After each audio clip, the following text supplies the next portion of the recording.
Aksion. Aksion. Ju kërkoj falje që jam kështu me gjak, besoj që nuk më dikon diçka te publika, por është pjesë e shfaqjes. Gjaku ishte pjesë e shfaqjes. Po. Atëherë, fillimisht përgazime për rolet që kishi bërë, secili i veçantë në mënyrën e vet, një intelektual dhe ti çka ishe Faton? Vagabond. Vagabond, ëh? Ndacak. Një ndacak që sollën një koncept shumë interesant. Tani Peteri dhe Gjeri, apo jo? Po. Mund të fillimisht më thoni si është të jesh në lëkurën e Peterit dhe si është të jesh në lëkurën e Gjerit? Dhe a ishi të lumtur në fund që dolet prej atyre roleve? Majeri po t'ja përparsi. Në rregull, të jesh në lëkurën e Xherit nuk është edhe shumë e lehtë, për arsye se ballafaqohesh me shumë problematika sociale, do thotë largimi nga shoqëria, mos afrimi i Xherit, një personazh i tillë në ditëve të sodit do të vuante shumë nga njerëzit, nga kafshët dhe nga gjërat. Xherin e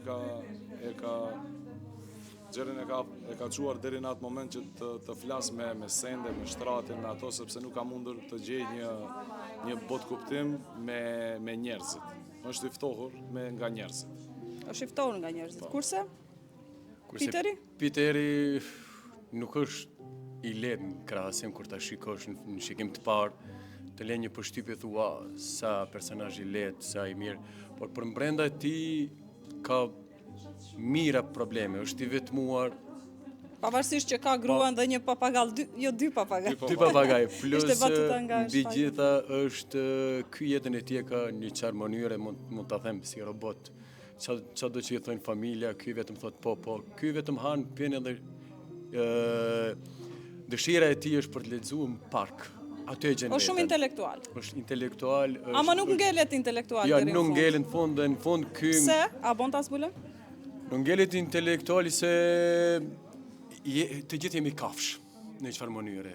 Edhe këtu ndron role dhe unë bëhem si kafsh dhe në fund. Dhe prandaj ke këtë gjak edhe kjo thika poshtë. Pa vetdijen tem, domethënë pa vullnetin tem, hasin, vrasjen e Xherit, që kjo është e dhimbshme për këtë dhe gjatë gjithë jetës ka me bërë një çfarë brenge se çka kam bë, se ky nuk është vrasës. Xheri realisht nuk është. As Xheri, as Peteri, po ky në fakt janë rrethanat që janë rrethanat që na kanë bë. Ky Peteri vetëm han pen shetit, pas gjatë tjetër edhe lexon, vetëm një gjë që e ka ky, e ka dëshirën e flakt të dielave pas ditë me lexu. Te stoli që ja vjedh Peteri, e ka pirsu në çfarë forme. Edhe në fund luftoj për dinjitetin tim, duke më nxit Xheri, edhe në fund as unë nuk i vitoj stolin, as ky, po ky në një forme vetëm ma ka uzurpuar që të një fjalë. Teksti flet shumë për situatën sot, do me thënë, njerëzit janë bërë pakës të ftohtë. Ju duket juve apo më duket? Paka shumë, po. Na duket. Ndoshta janë të ftohtë dhe secilit me një farë forme karakterizohen si lloj kafshë, edhe pse kafsha ka instinkt, njerëzit nuk duhet të jenë ashtu në atë formë. Po për shembull trendet e reja, për shembull keni lexuar para disa ditësh një vajzë që është martuar me ChatGPT-n, me një robot për shembull. Kjo teknologjia që ka avancuar tepër, na ka bërë shumë pasiv, edhe shumë të vetmuar. Edhe shumë asociale. Shumë asociale. Një jetë robotike.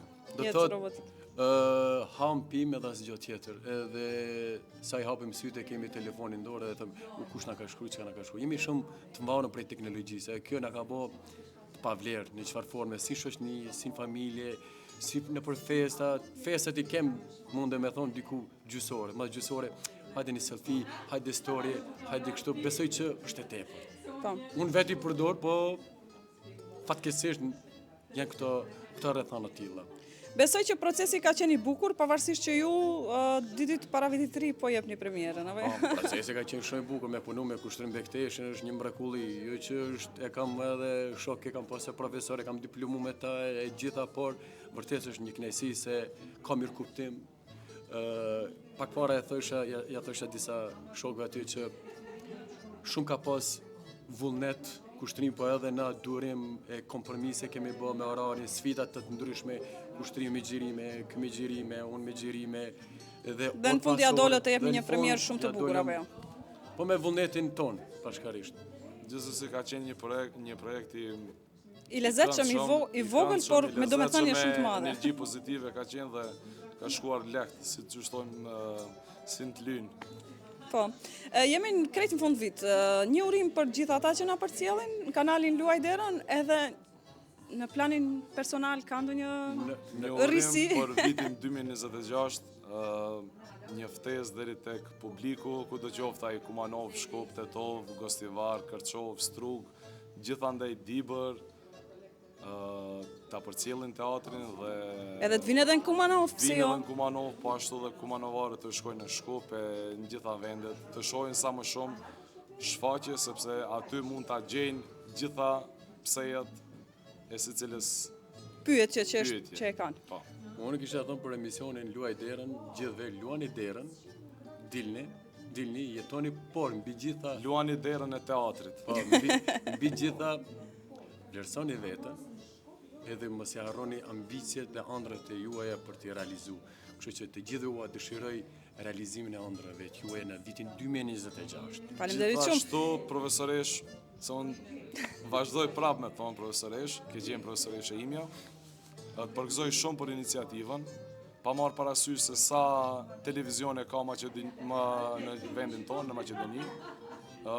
Askush nga televizionet nuk e merr iniciativën që të vi ta shoh një proces ose një premierë se çka ndodh përveç. Po, Kumanova është pak e marginalizuar, ama nuk do jetë. Jo veç Kumanova, po edhe në Shkup, edhe në Tetov mediat mungojnë shumë në aktivitetet kulturore.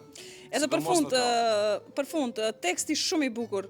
E kam parë që e keni jetuar çdo fjali që e keni shqiptuar. A mundet fjalia e parë që ju bie ndërmend edhe që e keni më qejf? Nga teksti. Këtu vite me radhë, sa orë kënaqësi e kam kaluar këtu. Dhe kjo për një njeri është shumë e rëndësishme. Unë jam njeri i rritur dhe jam me përgjegjësi. Andaj të lutem, largohu prej këtu dhe ti nuk ke të drejtë ma marrësh këtë bankë. Nëse mund të keq kuptohemi, pse kemi shpikur fjalën dashuri. Bravo, faleminderit shumë.